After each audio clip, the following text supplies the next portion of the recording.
My name is Lillian, and I really like to talk about books, and I thought that since I really enjoy watching other people talk about books on the internet, maybe I should try making some videos myself. Booktube and books have been two of the things that have really been helping me get through the last couple of years with the pandemic, especially during heavy quarantine. And I've just been really inspired by a lot of the people that I have followed in the past couple of years to start making some of my own videos. So to get started, I thought I would share some of the books that I have read in the past several years that I have really enjoyed, to give you a feel for what kind of stuff that I like to read, and if we like some similar things, maybe you subscribe, maybe hang around. We can chat about books that we like. The 4/5 categories that I tend to really gravitate towards with my reading are historical fiction, fantasy, poetry, sci-fi, which is a new one for me, and nonfiction, general nonfiction, but also historical nonfiction, along with feminism and gender studies and political nonfiction. I tend to seek out female authors along with non-binary and LGBTQ+ authors as well. So I thought I would share a couple books in each of those categories that I mentioned that I have really enjoyed in the past couple of years, and we can go from there. So starting off with some historical fiction books that are some of my favorites and that I've read in the past couple of years. We have to start with Sarah Waters, To Be in the Velvet. I have really enjoyed the Sarah Waters books that I have read so far. She just writes very beautifully atmospheric historical fiction, as well as very queer historical fiction, which is always a plus. The last two books in this category kind of skirt the edge of historical fiction retelling and a little bit of fantasy. So one of the books, my favorite books that I read last year was Circe by Madeline Miller. This book was so wonderful. It is if you don't know, it's a retelling of the myth of Circe, who is a witch slash mythical figure in Homer's Odyssey. Madeline Miller essentially explores what could have been Circe's background. I'd also argue that this book explores elements of trauma and abuse and someone's ability to, in the end, reclaim their humanity in spite of some of the things that they've been through, and that's one of the things that I really adored about this book, along with the gorgeous writing. And the last one in my historical fiction category overlaps with fantasy a little bit in that it has magical realism elements in it, and that is The House of the Spirits by Isabel Allende. This is one of my all-time favorite books. I read this in undergrad, which is actually several years ago now, but it still remains one of my favorites and one that I would definitely love to revisit sometime soon. This book is it's a wonderful sweeping family saga that follows 3 different generations of a family living through the political turmoil of, I believe it is Peru. It's based off of the country that Isabel Allende is from. The political turmoil and eventual dictatorship that country survived. And all of it sort of is intertwined with the story of this family and sort of played out through figures in this family, along with this just gorgeous touch of magical realism. And this is definitely one of the books that, when I think about books that I would like to reread, this one's on the list.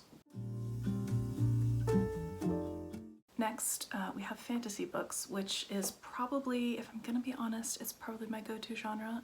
I was a big fantasy reader when I was younger, and that has not really stopped as I've gotten older. Fantasy is just my bread and my butter. I think I read the first book of the Broken Earth trilogy, which is the 5th season by N.K. Jemisin. I think it was last year, and it blew my mind. This is an incredible fantasy series that I'm very excited to continue reading, and it follows a world where I would say multiple apocalypses continually happen. They're sort of projected to happen every couple of years, and so you have a society or multiple societies that have essentially broken off and coalesced to form these smaller groups or towns of people that are very strict and regimented about resources, that they are able to keep and maintain in order to prepare for the next apocalypse.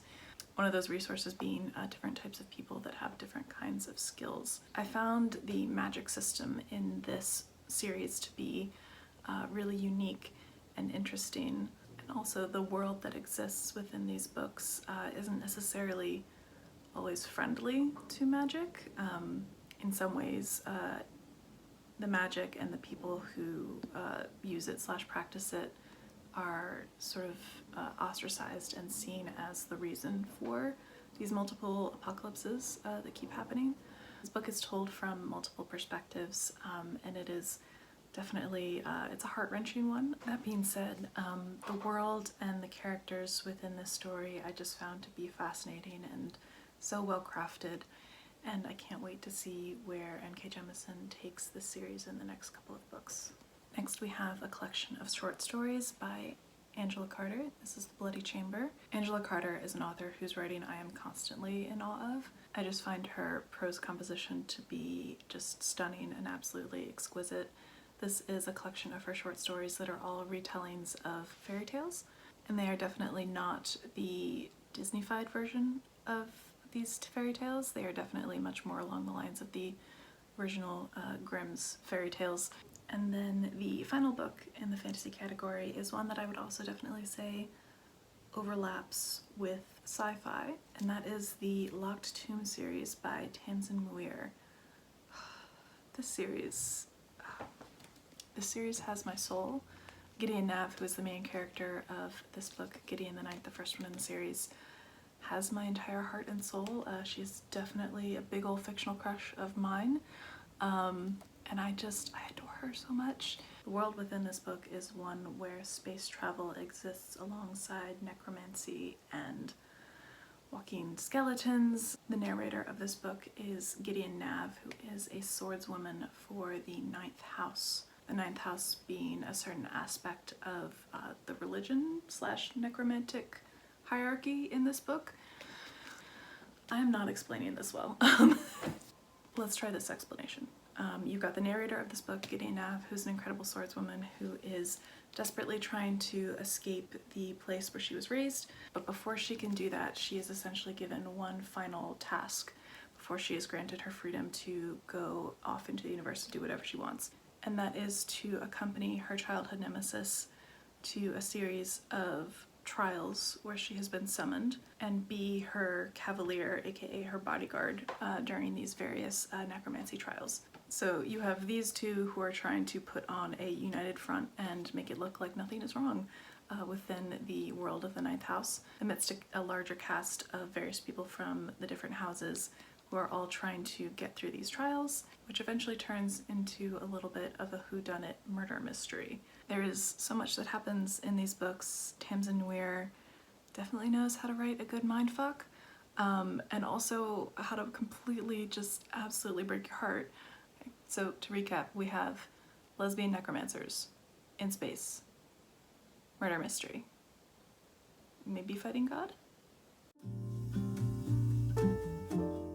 For sci-fi, last year I read and really enjoyed Everyone on the Moon is Essential Personnel by Julian K. Jarob. This is a short story collection of sci-fi stories that center the queer and trans experience. I would say that a number of these stories have an element of surrealism as well as body horror in the context of a speculative future as well as a possible / probable future. Again, this is a book that tends to just bump around in the back of my head, and I still definitely think about certain stories from this collection, namely the title story Everyone on the Moon is Essential Personnel, but also the short story Self-Care is one that I think about a lot. The next two books I do not have physical copies of. I got them out of the library when I read them. The first one being A Memory Called Empire by Arkady Martin. This one I would say falls a little bit more into the space opera genre, but more so a political drama / opera. It follows a woman called Mahit Desmar, who is a diplomat from the outer reaches of the galaxy, who is going to the sort of inner sanctum of the Empire to be a diplomat. She's coming in on the heels of her predecessor, who suddenly died, and you find pretty early on in the story that he was murdered, and so part of the book is a little bit of figuring out who caused his death, also why he was killed. So the culture that Mahit comes from has a tradition of passing down memories through a lineage. So they've developed this implant technology that will allow the transfer of memories between generations. So for example, you might have a memory lineage of, say, various pilots or engineers or scientists that are able to continue doing the work of those that have gone before them. So Mahit has inherited the memories of the previous diplomat to the empire, but she soon discovers once she gets to the capital city of the empire, Tex-Kalan, that someone has sabotaged her, and her Imago machine, her cache of memories, is not working the way that it should be. This book is full of wonderful political drama and intrigue and mystery, as well as exploring the conflicts within the main character Mahit in terms of how you maintain a sense of identity in the context of empire and colonialism. Mahit is a lover of the culture and the art that come out of the empire Tex-Kalan, but at the same time there's a disconnect for her, knowing that she can love these things but she can never fully be a part of them. She will never fully be accepted as a full citizen of the empire because she was not born within Tex-Kalan. I think this book and this series are a really wonderful exploration of identity within the context of empire, of the effects of colonialism on the individual as well as societies and cultures. And then the last sci-fi book that I wanted to mention is one that I finished recently, and it is Blackfish City by Sam Miller. I don't know if I can do the explanation of this book justice, so I'm going to read a little bit of the blurb on the back to give you an idea of what this one is about. When a strange new visitor arrives in a floating city in the Arctic, humanity's last hope after the ravages of climate change, the city is entranced. She's riding an orca and has a polar bear at her beck and call. She's called the Orcamancer, and she very subtly unites 4 desperate people to stage unprecedented acts of resistance. By banding together, they will learn shocking truths about themselves and save their city before it crumbles under the weight of its own decay. This book is told in multiple different perspectives, and I really admired how Sam Miller was able to craft these very distinct narrative voices for all of these different characters. A lot of them are from very different backgrounds, have different varying struggles, but as the story progresses, they all begin to encounter with each other and their narratives start to overlap. I don't want to give too much away about this book because I went into it blind and ended up really enjoying that experience. But one of the things that I really admired about this book was the, I guess I'll call it casual world building. The story is set in a speculative near future that deals with the ravages of the climate crisis, with political fallouts of various countries that have collapsed as a result of lack of resources and infighting, and all of that definitely informs how some of these characters act and react. But the way that a lot of the world building is done in this book isn't in a way that feels like it's an info dump, like you're just sort of being word vomited at. It's more like you'll be fed little tidbits and bits of information here and there that make it easy to paint your own picture as to how the world got to this place. And it's definitely something that has been sticking with me after finishing this book, thinking about how the world and the society in this book is part of a speculative future, but how it's not so different from our own. The other book that I don't have a physical copy of is The Left Hand of Darkness by Ursula K. Le Guin, which is sci-fi classic for a good reason, and I would definitely recommend it for folks who are a little bit hesitant to get into the genre of science fiction. It's not one that is very science heavy, it's technology or information heavy. It follows the attempts of a diplomat who is attempting to foster connections between a planet and a society that are on the outer reaches of the universe that have not necessarily had contact with a larger group of societies, a federation of people that have banded together for the greater good. And he's attempting to convince them to join this larger federation. This book, and I think something that I'm finding that I really enjoy in sci-fi, is the exploration of how 2 different cultures or 2 societies interact with each other. And having that happen, the reader can reflect on aspects of their own culture and their own society. The main character, whose name is Hamish, is from a society and culture that has a gender binary, but the culture that he is interacting with, their experience and their reality of gender is something that is very different to his own, and it's one that definitely has shaped parts of their society. People from the culture that he's interacting with will go through various stages and essentially cycles of gender in their lifetime. They don't stay the same gender for their entire life. And I have to say, this book has a very interesting look at the, I would say, person to person or culture to culture interaction that happens between these two different groups, as well as definitely having layers of political intrigue and drama, which, now that I'm thinking about it, has a little bit of, I guess, thematic overlap with a memory called Empire.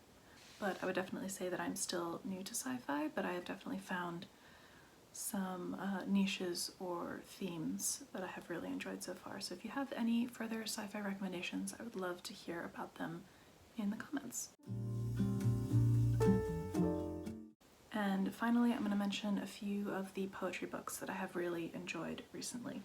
And by recently, I mean the past 3 to 4 years, starting out with the incredible Danez Smith. Don't Call Us Dead is the first collection of theirs that I read, and then that followed by, I'm sure this is going to throw off the white balance really bad, but Homie, which is their 3rd collection.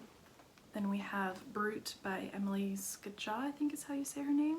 This was my favorite poetry collection that I read last year, actually probably in tandem with the next one that I'm going to mention. But this is Emily's first poetry collection, and it absolutely blew my mind. Tied in first place with Brute is Dreamwork by Mary Oliver. Mary Oliver is one of my, if not my, all-time favorite poet that I have thus discovered.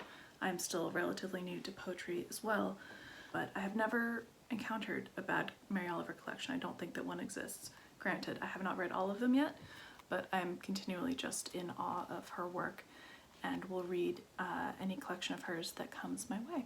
And then the last poet and poetry collection that I'm going to mention is Rhiannon McGavin. This is her first full-length collection, Branches. I've been following her poetry career for several years now, since she was selling poetry signs on Etsy. I have some of her original signs here, and they are well loved and treasured, as well as the first edition of Branches when she was named Los Angeles's Youth Poet Laureate back in, when was it? I think this came out in like 2017, 2018, I could be wrong, but around that time period. This is its 2nd iteration, and then I have her 2nd full-length collection, Grocery List Poems, that I'm very excited to read. Those are all the books that I wanted to talk about. If you also love any of these books or were intrigued by the description of some of them, despite my scatterbrained attempts to explain some of the books that I really enjoy, you might want to subscribe and maybe we can be friends and talk about books that we like. If you made it to the end of this video and you enjoyed it, feel free to press the like button. I have heard that that helps. That is all from me today. Thank you for watching, and hopefully I will be back soon to talk about some of my upcoming reads. Bye.